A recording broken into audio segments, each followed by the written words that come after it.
What's good? I'm sitting here with Chad from Necrot, and I'm sure that's kind of how you pronounced it.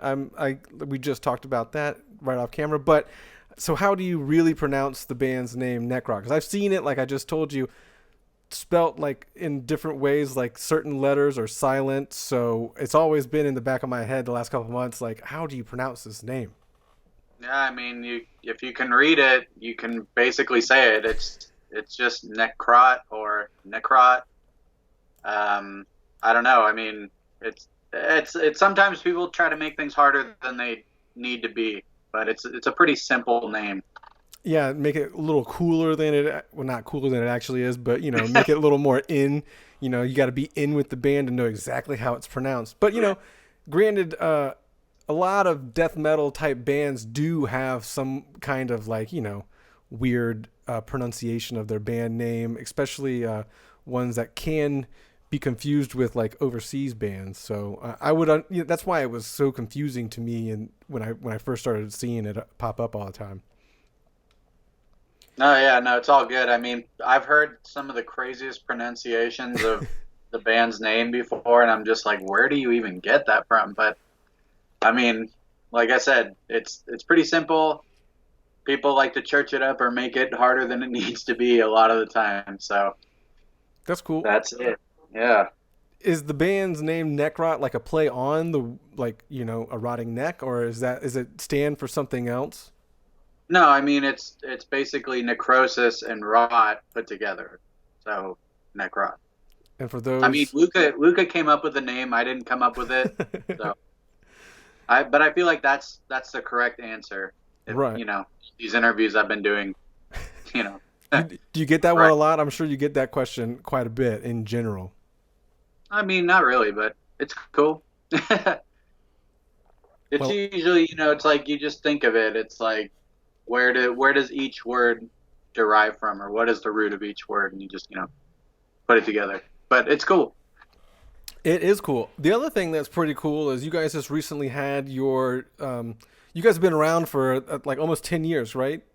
Yeah, You we started in like, started in 2011. right. And you guys have just released your second studio album, but you've done like EPs and other releases since then. But this particular album seems to have been I don't want to say like super popular in the way of like Billboard or anything like that, but you are very popular as far as like the death metal crowd is concerned. You guys did you had a really good first week of sales. I think it was like 4,000 copies or whatever sold, and that is that's a feat for a band of like the genres that we're talking about, death metal and metal. So, and you did kind of chart on a couple of the um, Billboard charts and this, that, or the other for like new artists, even though you are artists that have been around for 10 years or so. But like, what do you attribute, the success of this particular album, Mortal, to your other releases or your other release and EPs and stuff? Well, I mean, we went into this one with a lot more experience and a lot more confidence. I think touring for the last 3 years really helped solidify that. We also, we had a plan ahead of time. We went on the tour, the Decibel tour with Cannibal Corpse and Morbid Angel, Blood Incantation, and Immolation. And then after that, we just started writing the new album. We practiced those songs for months. And then we did another 3 months of touring in the fall, winter. And then right after that, we took like 2 weeks off and practiced more to get ready to go into the studio. And then we were in the studio from January 19th to like, I want to say like maybe February 20th. Oh wow, it's a So long it was time. like, there's a full month in the studio. So it's like, it takes a lot of preparation to get there, but it's also, it the work and the sacrifices that you do ahead of that really, it shapes everything together, I think. So yeah, a lot of work went into this one, and I mean, the popularity of it is definitely showing from it. We placed on like 14 Billboard charts the first week of sales, and it's like the third week now, and we're still on like at least four of the charts, even if we're not, at the level that it was the first week. Right. It's still pretty cool to see that people are still buying records and they're buying our records too. And while we're not able to tour or play any shows right now, so it's really cool to see all this happen. Yeah, I mean, it's definitely there's something to be said about you guys haven't been on the road in months. You know what I mean? And I'm assuming that part of your plan was to release the record and tour support to gain more sales and this, that, the other. However, you guys weren't able to do that, and the record still did as well. So that is, that's something to be said about it for sure. Um, did you guys write it all in the studio, or because you were touring so much previously, did you have time to write, before you entered the studio? Because you spent like a month in there, so I didn't know if maybe you were just perfecting everything or if you were actually doing a little bit of writing and stuff like that in there too. No, I mean, before we go into the studio, we write and record everything. Like, we write the songs and then we demo them before we go into the studio because we pay for the studio time. We don't have any advance money coming in. Like, this is all on our own. So we want to make sure that when we get into the studio for a month that we're not wasting anybody's time, especially our own. So, I mean, there's obviously some stuff that happens in the studio. Like sometimes things change, sometimes stuff gets moved around, but ultimately everything was solidified and written. I want to say in like maybe August of 2019. So That's cool. yeah, that's kind of where it's at. Awesome. Are more of your sales physical copies, or are they more like I should say, like, I want to say vinyl, because I saw Tank Crimes. They were all. That's who released the album, correct? Yeah. Okay. Hey, what's up? It's Lurk. I hope you're enjoying this episode of the Vanflip podcast. If you're liking this content, why don't you go ahead and give us a like? Maybe consider subscribing. And if you subscribe, hit that alert bell so you're notified when new episodes or Lambgoat content is uploaded. Don't forget to check out us or our guests on social media. And if you want to check out Lambgoat's Spotify playlist, all those links are in the description below. All right, sorry about that. Enjoy the rest of this episode. I saw them tweeting about it all the time, and then it just seemed like they were repressing variants all the time because they would just sell out. And are you guys seeing that you sell more vinyl than anything else, or are there more like digital downloads or CDs or what? I think right now, across like all physical music sales, vinyl and tape are the most sold, and then digital. I mean, if we're talking physical, it's definitely the 12-inch records and the cassette tapes. I don't know. It's like CDs, they sell, but they sell so slowly. That's weird.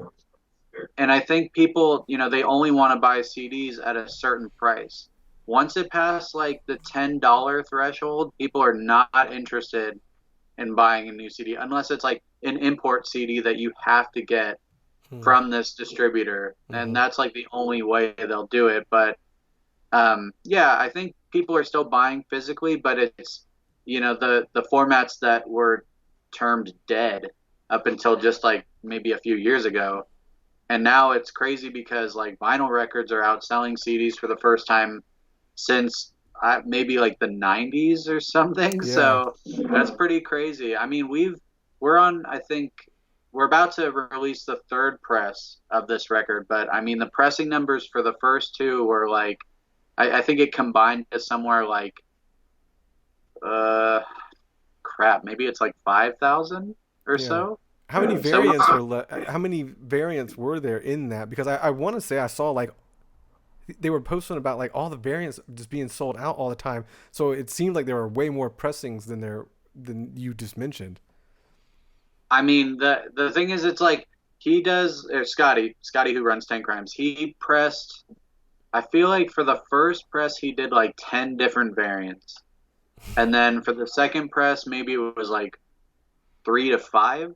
So I'm still kind of unsure about how many variants there are.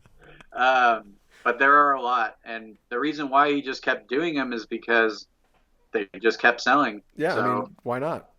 Yeah, and the thing is, it's like, there was U.S. sales, North America sales, and then there was European sales, so it's like you had to factor in like how many people were buying here and then how many people were going to buy there. And it seems like it's a steady flow of both sides of the pond. Yeah.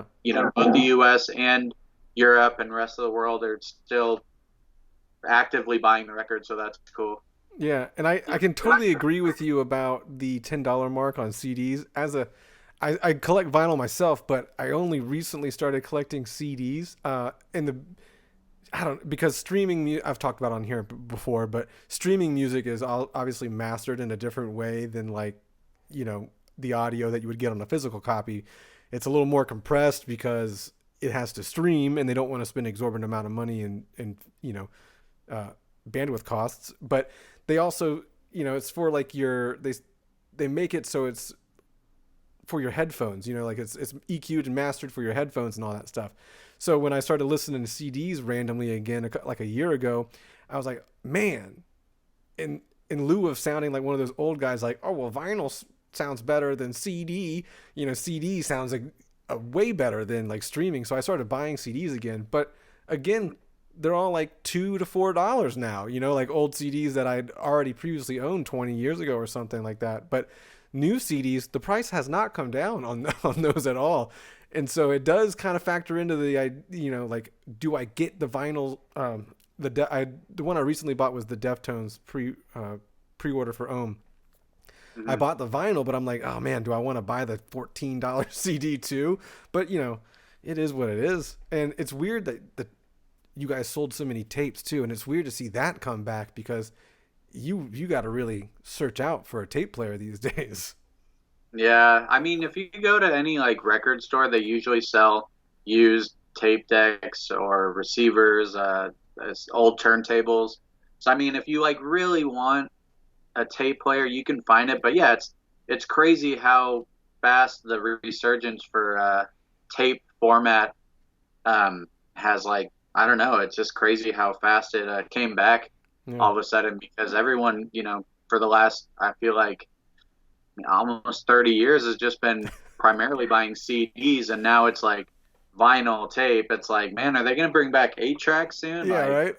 It's crazy. So, yeah, I mean, I'm stoked at all the sales so far. I think with the CDs, it's just like people want the CDs at a certain price, and I mean, Scotty and Tank Crimes, he does it pretty fair. I mean, $10 is a pretty average cost. Like, I mean, to at least cover his expenses and then like cover all the other stuff that goes into it. Like, I feel like it's a fair price, but once you get lower than that, then it's like, why even do it? Yeah. Like, why do a CD? You could just like buy the digital and then get a burnable CD at like an Office Max or something, and then burn it, and then you have it. Like, I don't know. Maybe a lot of the younger kids don't know how to burn CDs, even though we grew up doing that. I think that's also a thing. Like, a lot of computers don't have CD ports anymore. True. So what are you going to do with a bunch of CDs if you can't even use them in your computer? It's like everyone just has an iPhone and they want it digital. They want it now. Yeah. They want it streaming. So, yeah, I mean, it makes sense. But, yeah, I don't know. I think I think CDs are still definitely needed, but not in the quantity that they're made, and then also not at the price that retailers are suggesting them to be sold at, especially like big label records. Like you said, a Deftones CD is $14.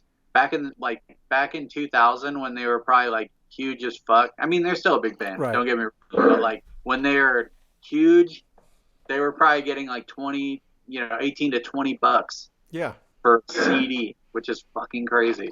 Yeah, like if you went to like an FYE or one of those bigger chain stores, like $21.99 or some shit.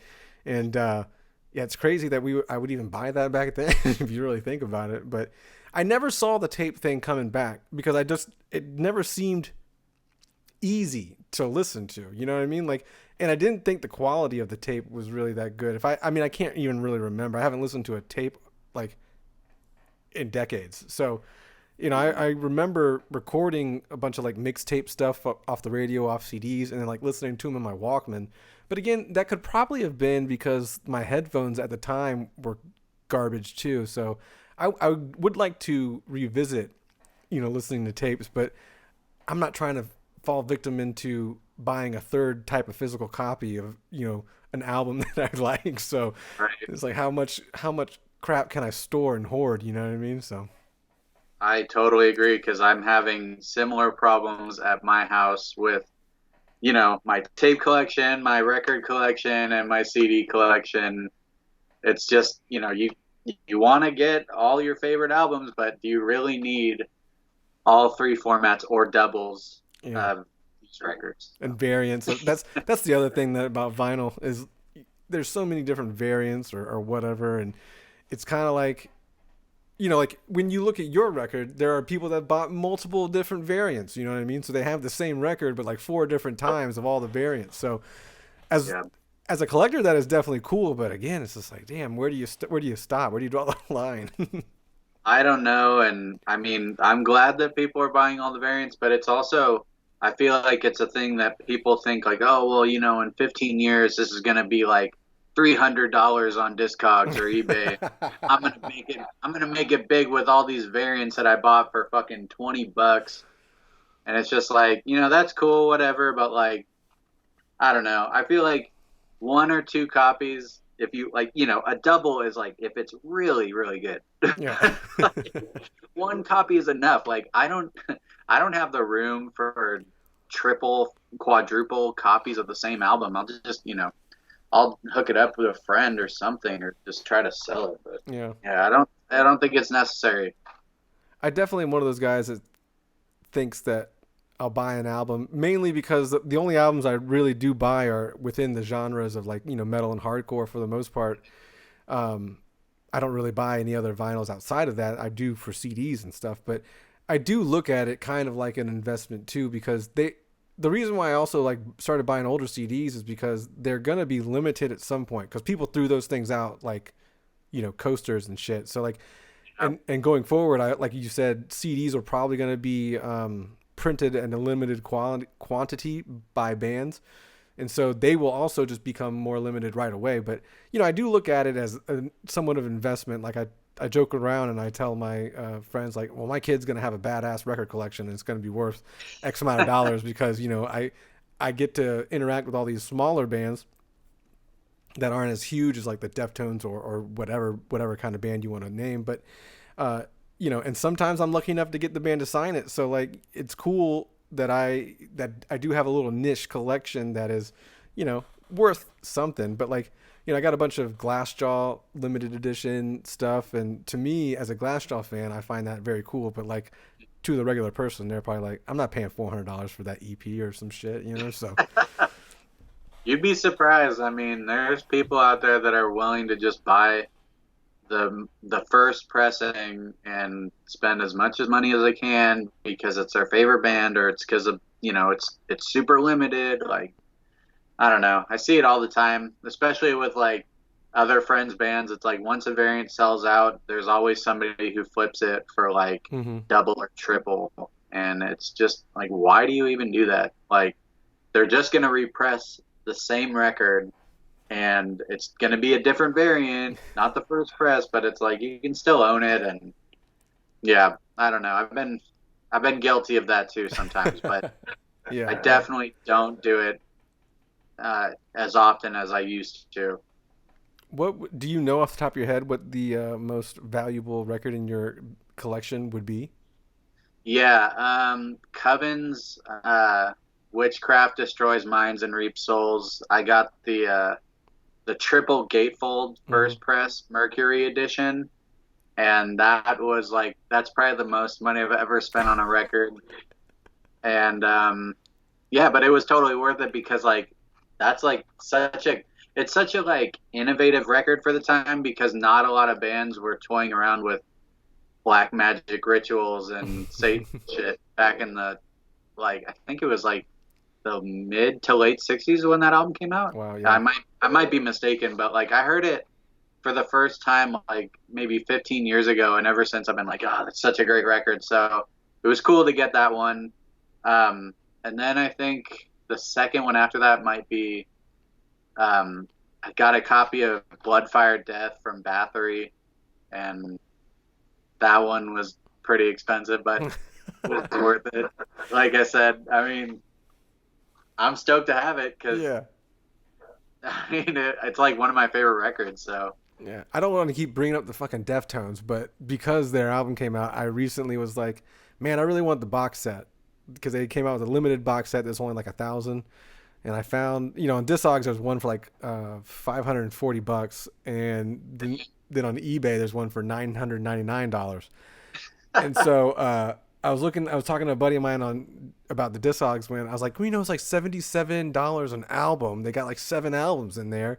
I was like, I can wrap my head around paying that much for that, but if I ever did buy that one would be my most expensive, most valuable, but it would be a box set. I already mentioned the Glassjaw one, and I didn't even know that one was the most valuable one I had until I put it on Discogs just to like in my collection, because yeah, it's limited to like 93 box sets or little 7 inches. So when I found oh that out, shit. I was stoked again because I'm like an uber Glassjaw fan, but that's just my problem. Speaking of albums, so like, what do you think? Like, what is your thought process or thoughts on like the death metal artwork for like albums? Because it always seems to be around, like it's always some kind of demonic kind of death oriented fucking artwork. So what do you think is the cause for that? I think it's just bands trying to give people, I don't know, like an idea of like your mortality maybe or something like that, or just wanting to present something that represents their music style. With Necrot, I mean, we've had like kind of a range of different artwork before we went with Merald, who did the Blood Offerings cover and the Mortal cover just recently. I mean, it all depends really. Like I've seen a lot of bands do like really like weird and out there covers that are not the traditional Dead Skull shit. But yeah, I feel like it's just trying to go along with like the themes of the album maybe. I know with our albums it's always, the artist takes the lyrics and the music and he gets an inspiration or an idea of what to come up with just from that. And then we go back and forth with the different ideas and a sketch is made. Once we approve the sketch, then we go forward. So yeah, I feel like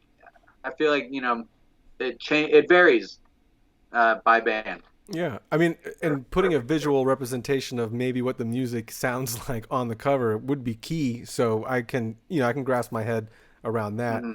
I was told there's a very interesting story behind Mortal's artwork. Would you care to elaborate on that? I mean, there's probably many stories, but uh, the artist Merald van Hasteren, he had an accident where his I think it was the retina in his right eye, Mm. and if I get that wrong, I'm sorry, but his retina detached in his eye, and so he was like, yeah, I can't draw or do any sort of like art stuff. I mean, he was like out of commission for a few weeks, and we were all kind of scrambling. Like we were like, oh no, what are we gonna do? Because we wanted Merald to do the artwork. We had a deadline to get it pressed so that we could have the records on tour and everything. And so we were just like kind of worried, and we were worried about him. I mean, he's like our good friend at this point, so it's just like we wanted to make sure that he was okay too. But I mean, he pulled through. He's a fucking champion. Like I don't know how he did it, but he was able to draw and come up with the rest of the cover just using one eye. Um, and he's been slowly trying to like get his sight back in his right eye. I'm like, I kind of have to check in with him Right. about this, but yeah, he pulled through with the I don't know, with what he had to work with, Yeah. and we're all really thankful for what he did because the album looks sick, and if people didn't know the story behind it, they would have just, assumed like, oh, everything just went according to plan. But Right. Yeah. no, it's like, I mean, it's kind of weird because this whole record hasn't really gone according to plan, as far as the COVID and everything. But I mean, what are you going to do? You just got to roll with the punches and move forward Yeah. best you can. So, Did that delay your release date at all, or were you planning on this, around August or September? I think August, right? Yeah. like the thing was, it was like he was able to get everything done by the deadline that we set, which was like awesome because we were like really worried. And so we had everything ready, and the only thing that released or the only thing that prolonged the release date was COVID happening because Okay. we were supposed to tour from like the beginning of May till the end of June to support the record. Like we are gonna have the copies with us on that tour, and since there was no touring, we were just like, well, we'll see if we can get something rescheduled. So we were like, okay, we'll just push it back. And then ultimately, it was just coming to the realization that there was going to be no tours, there was going to be no shows. So we were just pretty much like, we need to get this out now. And then that's when it happened. That's when the wheels turned and everything went to the press. And yeah, then we decided on end of August, and now we're here. Yeah, man, that's cool. I guess one last question about this particular album, schedule and not schedule, but situation. Um, since you guys kind of were somewhat successful with the sales and with the numbers that you guys have had, like, and this is no disrespect to Tank Crimes or anything like that, but have you had any interest in like the bigger metal labels like Nuclear Blast or anything like that, like kind of maybe approach Tank Crimes or you guys? We've had other labels hit us up, and ultimately it just didn't work out. I'm We talking had after the release or prior. Oh no, prior, Okay, prior. I was talking about after the release, like with the success of it. Oh Have my, you had anything? yeah, nothing after. I mean, like the thing is, it's like the record's only been out for like what, almost a month now. So if anybody was like coming banging on the door, it's like it's pretty soon. But I feel like with so many bands putting out records all the time, every year, it's like it's hard for people to keep up on new music. So I feel like, once people hear it 3 months from now, they'll be like, oh, this is like a great record. So we have the initial bump, and then we're gonna have, the follow up later. And yeah, I mean, I'm not worried about any labels trying to hit us up because I mean we're stuck with Tank Crimes. Like he's done us so well over the years, and like he's supported us, and everything is like on our terms. So it's like, we're not in debt or anything. We don't like he doesn't like run the show. It's like he asks us what we want, and that's how it works. Cool. I mean, would you prefer being on a smaller label that you can have like that personal interaction with like, especially like the owner, like Scott, or would you ever moonlight in the idea of maybe doing like a Metal Blade Nuclear Blast type thing where it is a larger label, but you may not get the same attention as you would with a smaller one? I mean, we just want to go with somebody that's not going to fuck us around, like we have we have certain stuff that we need, like we have demands that need to be met, and it's like if you don't want to meet us there or at least like negotiate something, then we don't want to work with somebody like that. We want everything to be like, I guess, like on a friendly basis, and that's why we go with Tank Crimes, because it's like he's local, we know him, um, he does exactly what we're asking for, and it's like he's stoked to be doing it too. It's like with a lot of these bigger labels, it's like they're almost just kind of like hoarding bands, and the bigger bands get the big boost, while the bands that are like kind of rising up or lower on the totem pole, it's they don't get as much attention. But it's like with Tank Crimes, it's like all the attention is on his bands because it's like a DIY smaller, if you want to call it that, a smaller label. But he's always done so good for us and treated us like family. So we respect that, and like we want to work with people that are going to do the same thing for us in the future. For sure, for sure. And I mean, it seems to have worked out for the most part as of yet. Um, Oh, it's worked great. so you guys are a three piece and out of Oakland, Oakland, California. There aren't really a lot of three piece death metal bands that I can think of off the top of my head. Dying Fetus might be one, and obviously there's probably many that I'm just not thinking of. But what was it calculated? Was it a calculated decision to only have like one guitar player, a bass player, and a drummer? Because obviously in a death metal band there are riffs all the time, and is it layered guitars, or do you just write as a three piece and that's just how it's going to be? Because when you play live, you play as a three piece. Well, when we started the band, it was just a guitarist, bassist, vocalist, and drums. So we've always kind of been on that tip, but I think like there wasn't any like sort of like inkling to get another guitarist, because it's like it was mostly me and Luca practicing and recording songs together for like I think almost the first 2 years it was just us. So until we got Sonny in the fold, like we were just trying to get the band going. And then when Sonny joined, that's when we like did our first shows and our first tours. And ultimately, like he was able to do the job. So I don't know, like we just didn't, we just haven't like needed a second guitarist yet. Mm-hmm. So I don't know. I feel like it would definitely like help beef things up, but at the same time, it's like if you're already killing it as a three piece, why do you need to complicate things even more? Yeah. Plus, the money stretches a little bit longer, even if there is a little amount or a big amount. I mean, you get more shares.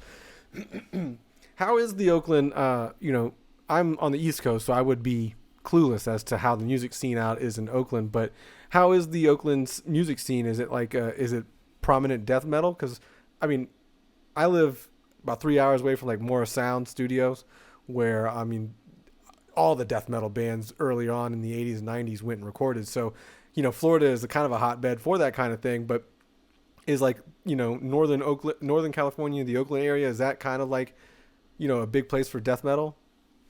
I mean, there's death metal bands, but there's like bands of all styles and all genres within metal that are around here. I mean, I feel like, classically, Bay Area has always been regarded as like the thrash metal haven, Yeah. and that's where like the birth of thrash metal was. But like, I mean, there's people playing all sorts of stuff. I mean, there's a big punk scene, there's a big metal scene.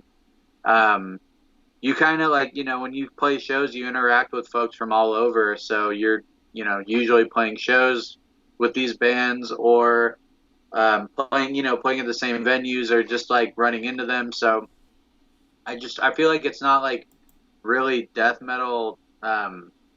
Like death metal isn't like the biggest thing here, but it's still like there's still bands and there's still tons of shows where it's like this is a death metal show. These are all death metal bands. Right. It's not mixed or anything. But I don't know. I think when there's like scenes that are just like dominant in one genre, it kind of makes things boring.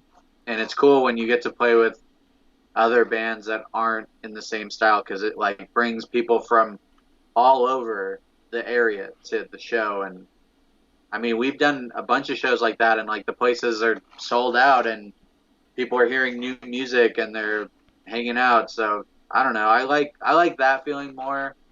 It's like, how many times are you gonna listen to fucking blast beats all night? Like, it's Yeah. annoying. Yeah, I get you. So yeah, you prefer a more mixed lineup where you're maybe the only death metal band that night. Yeah. I mean, that's what's cool about it. There's so many bands that are out there, and you can do stuff like that here. I know it's not like that everywhere, but we're definitely a little spoiled over here for sure. Yeah, I mean, you also have like San Francisco right across the area, right across the river or the bay there or whatever. So and that is a very big artistic haven.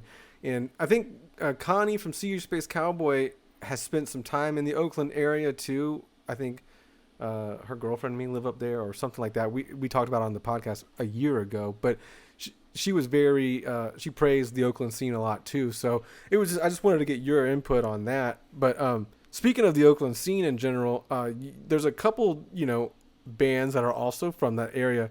What are your feelings on bands like Machine Head, Neurosis, All Shall Perish, High on Fire, and Brain Oil? Do you have any those are pretty big notable bands from that area. So I didn't know what your opinion is of them. Well, Greg from Brain Oil recorded most of Necrot stuff. So Even the current, I mean, we the played current with album. Brain Oil a bunch. High on Fire, like yeah, we know pretty much most of those bands you mentioned closely. Like Sonny has gone on tour with High on Fire with his other band Saviors back in the day, and Neurosis. Like we know. I mean, I know a couple of them, and just like Dave Ed's other band Kicker is on Tank Crimes as well. So like we played shows with Kicker, and yeah, I mean I like Neurosis and High on Fire and Brain Oil a lot. Like Machine Head, I never like really listened to them. I mean, I'm not saying they're like bad or anything. I Right, just right. like growing up, I never heard them.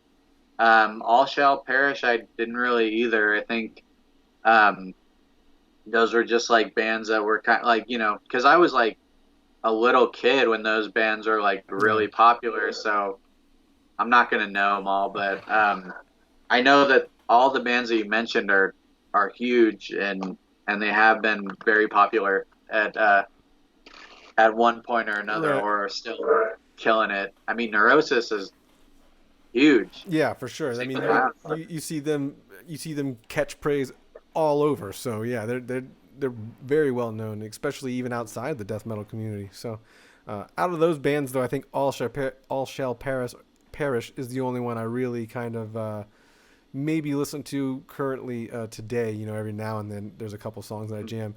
I never really was a Machine Head fan. They were kind of a weird version of the thrash metal when I first heard of them in the late 90s, early 2000s. So I never really got into them, but I figured I'd get your opinion on some of those local-ish bands. But Yeah.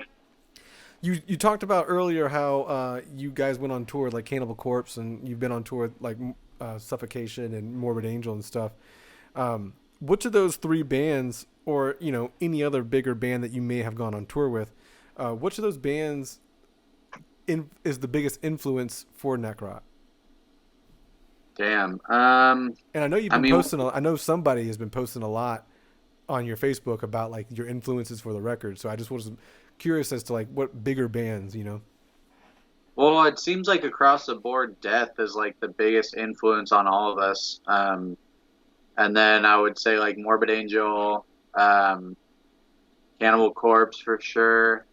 I mean, when we were like starting, like Luca and I were just trying to do something on the lines of like Nihilist meets like kind of like Immolation and uh, Death.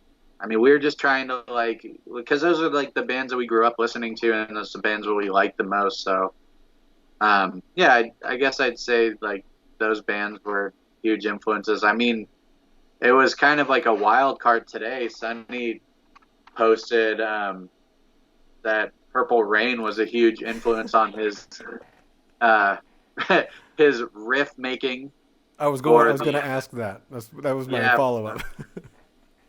So I was not expecting that, but I mean it makes sense because Prince is like such a great musician and all of his albums are timeless. So why not have some fucking Purple Rain up in this bitch? Yeah. What are some of your influences that would be off the wall like Purple Rain is? Like, do you have anything like that's not of the death metal or metal genre that influences your writing? um, I mean, I listen to like a bunch of different stuff. I really try to like look at a bunch of different bands, check out a bunch of different bands. I don't like to just stay in the metal and punk subgenres. I like to see a bunch of different stuff. So I mean, I guess some influences would be like Godflesh or Sisters of Mercy or Portishead, Swans. You know, like kind of the um, darker type of music. I mean, Neurosis was a big band for me growing up. Like Through Silver and Blood was a good album. But yeah, I mean, I don't know. Like it just kind of all depends. Like I got all goddamn. I don't know why I'm like tripping. But I like a lot of like classic rock too. I mean, Judas Priest, uh, Eagles are cool. I don't know. A lot of people will probably hate that, but you got to watch a documentary on the Eagles on Netflix. That'll blow your mind, man. They're not just only Hotel California, man. There are a bunch of other hits. Yeah, I mean, Hotel California's good, but you got to get in the deep cuts. Yeah, I mean, they also have like a big discography. They were around forever. They're still kicking it and playing every now and then. But that's interesting. Yeah, it's cool to find out like other influences outside of like you said, you don't want to listen to blast beats all night long. So it's cool to find out like what other influences bands have that are in this heavy genre, because like the Prince thing it threw me for a loop. You know what I mean? Not that I didn't hear much Prince on the album, so I don't want people to think that there's a lot of like Purple Rain or Pink Corvette or something like that on the actual, or Pink whatever Corvette. Well, I don't know. I can't think of the actual song right now. But Little Red Corvette. The Little Red Corvette. Yeah, there's not a lot of that on the album, I wouldn't say. It's definitely a death metal album, but that did throw me for a little loop there. That was kind of interesting. Mm-hmm. What is one of the craziest things because you guys have toured for a number of years now. You've toured in Europe, you've toured in here, in the States. What are some of the craziest tour stories that you may have? Craziest tour stories.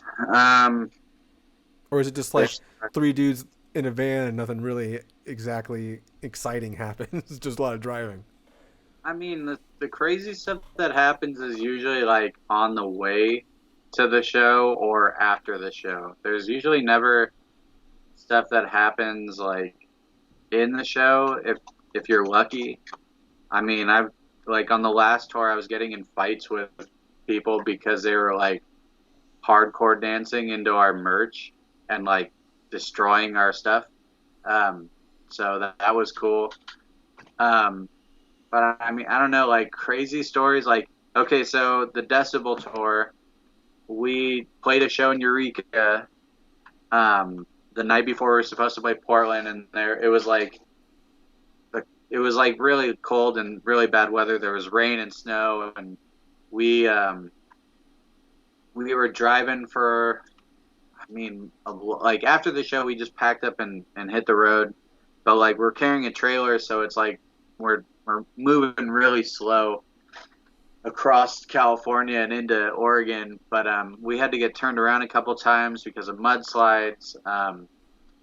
Roads got closed because of snow, and they were turning us around. And ultimately, like, we were trying to get to Portland for that show. We just never made it because they closed the road because there was like a huge avalanche, multiple car pileup, and I think we were stuck on that stretch of freeway for about like 7 or 8 hours or something. And by the time we got into Portland, we had been driving for like 25 hours. Yeah, wow. So I think that's like the craziest tour story that I can remember right now. I'm sure if you give me some time, I could come up with some even crazier stuff, but not a lot of partying, not a lot of drunken nights. I mean, there's definitely been some of those, but like with other bands, like I mean, me and Sonny really don't party as much as we used to. But yeah, I mean, those are stories for another time, I guess. Necrot's pretty chill, besides all the other crap that comes at us. But is it just usually you three on the road, or do you have like a TM or a merch person with you? We have a driver and a sound person with us now because that's realistically all that we can afford. We can't really like bring like a whole team, like, guitar, drum techs, stuff like that.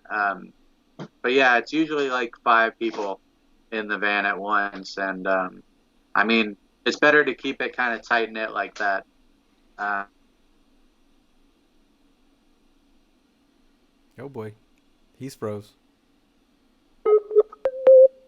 You just cut off there for a second. You were saying it's better to keep it tight knit, but yeah, just better to keep it tight, just so crazy stuff doesn't happen. I got you. And plus, 5 people in a van is pretty decent. That's like a band.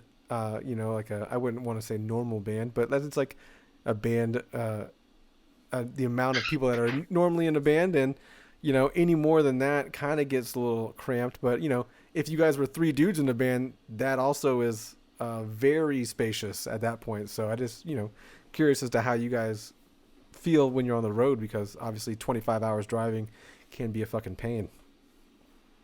Yeah, it sucks. Definitely do that again. How do you feel about deathcore? I don't really listen to it. I mean, I'm not against it or anything. I just don't listen to it. There's like, it's a really popular genre though, and like there's tons of bands killing it, doing that stuff. So that was one that was someone sent in, so that's why I figured I'd ask. So we're gonna I got a couple questions that Instagram kind of hit me with before. Let me look these up, but I'll also get. Alex has a couple questions that he wants me to ask you. Let me see here. So, kind of went all over that. All right. Yeah, we went through most of that stuff already. Necrot has been around for 10 years. Where do you guys hope to be as a band 10 years from now? Oh man, we want to be like playing on top of a stadium, like just massive stacks, and like I'm gonna have a rotating drum kit like Tommy Lee. Dude, we're gonna be killing it in 10 years. Yeah. Once this pandemic ends, you'll see. Are you guys looking forward to it ending, and do you guys plan on? Because you guys went a couple years between your studio releases. Do you guys plan to keep that kind of cycle going, or because now you have so much downtime, is there any writing going on, maybe for like an EP or another full length? I mean, we're taking a break. This is like the perfect time to just relax. Like we've been pushing it for years, like touring constantly, writing, recording. Like we're all just kind of taking a well-deserved break right now. And when touring is able to happen and shows are able to happen, we're gonna definitely get right back into it if it's possible, because I know so many other bands are going to be doing the same exact thing. So we'll see. I have another band that working on the new album with. We have the songs written. We just need to get the recordings going, but I need to also practice it as well. But it's shaping up. So yeah, but as far as like Necrot goes, like we're just kind of waiting till touring happens, and that's going to be our main focus. Are you worried that there's going to be like a saturated market when shows start going back? Is that like a fear you guys have? I already know it's going to happen. I'm not even phased, because it's like everybody's going to want to get out there, and what I'm really worried about is just what venues are even going to be left. Yeah. Because it doesn't seem like anybody gives a shit about freezing rent and helping out these venues and helping out, everybody. It's like, it's so crazy that it's like you're still expected to pay full rent when when most of the people I know they're not even working right now.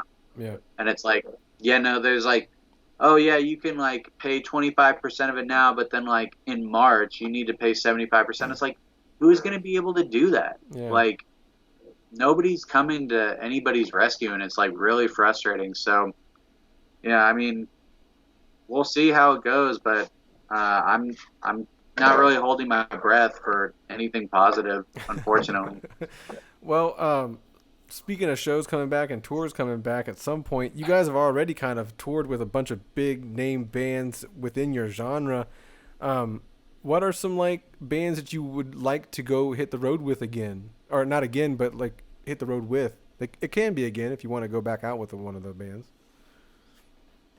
I definitely want to go out with Blood Incantation again. I feel like that was such a great tour for us. And we're really good friends with them.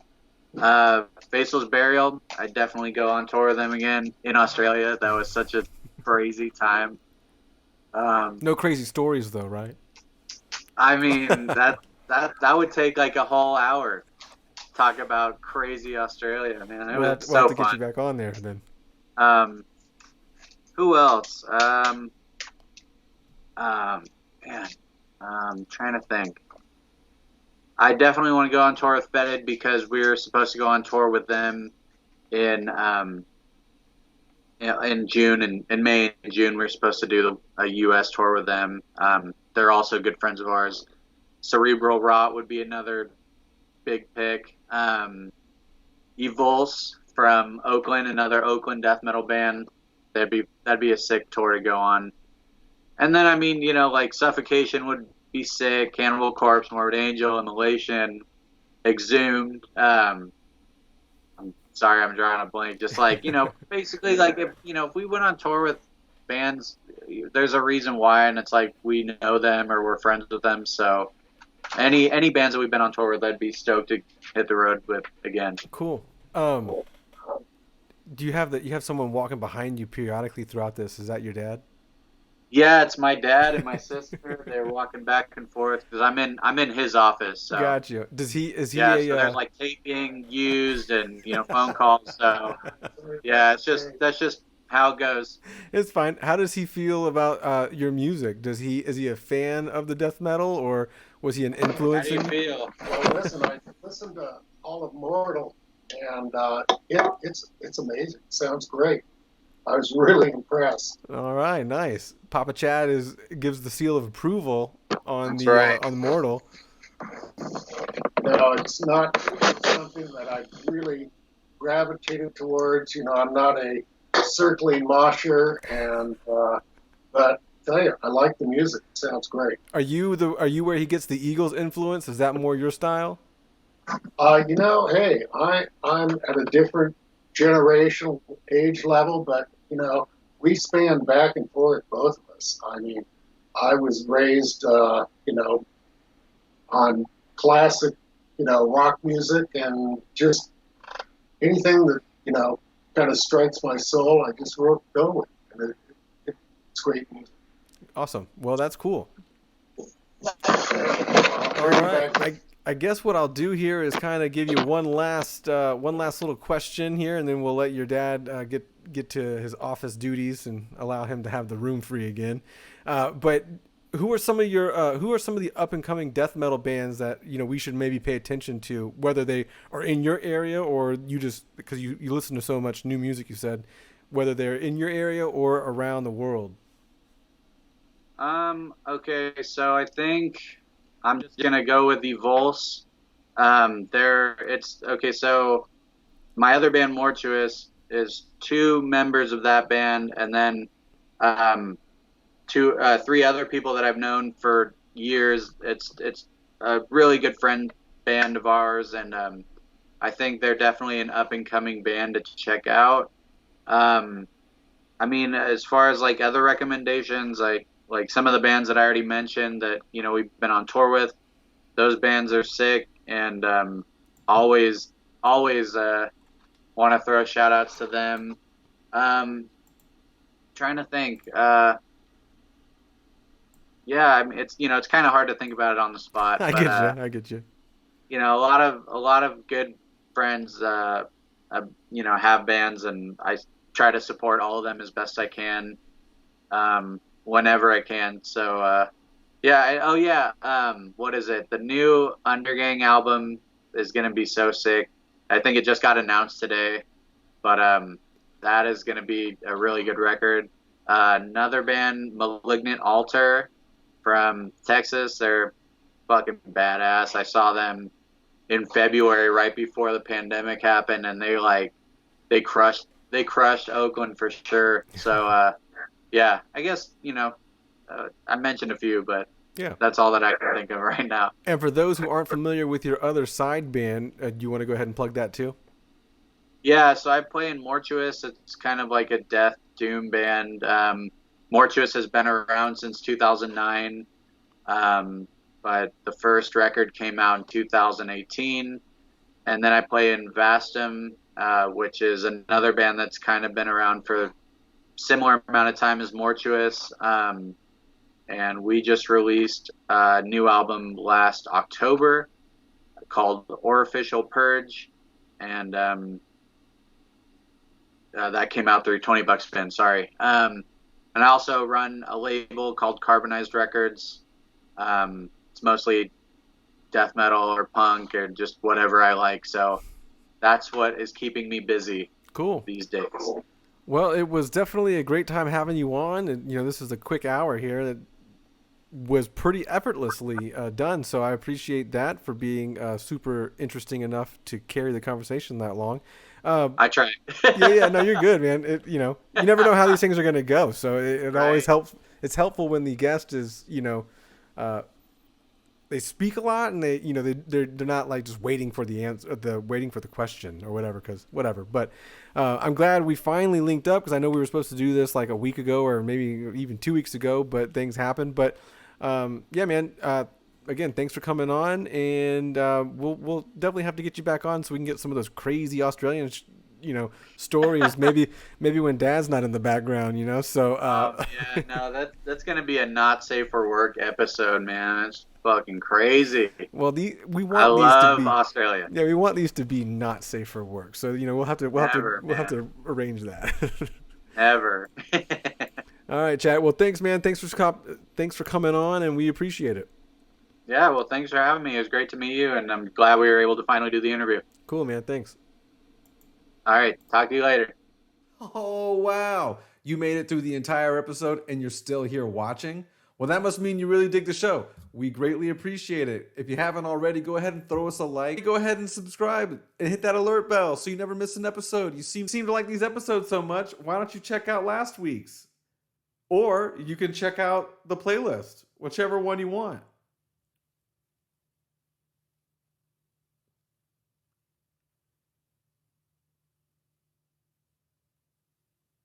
Yeah.